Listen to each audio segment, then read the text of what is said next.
येथील डॉक्टर शीतल सुरेश परदेशी यांना नालंदा ऑर्गनायझेशन महाराष्ट्र राज्य यांच्या वतीने सह्याद्री रत्न पुरस्कार प्रदान।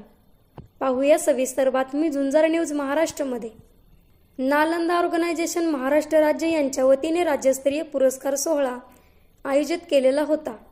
यामध्ये शेवगाव येथील डॉक्टर शीतल सुरेश परदेशी यांना बारामती या ठिकाणी सह्याद्री रत्न पुरस्काराने सन्मानित केले आहे।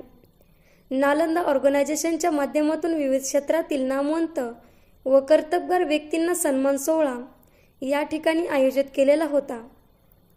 प्रत्येक क्षेत्रामधील मोलाची कामगिरी पार पाडणाऱ्या व्यक्तीचा गुणगौरव या ठिकाणी केला आहे। यामध्ये उत्कृष्ट कामाबद्दल व जिल्ह्यातील महिलांना स्वयंरोजगाराच्या दिशेने प्रशिक्षणाचे वर्ग घेऊन महाराष्ट्राच्या विकासाला हातभार लावलेला आहे।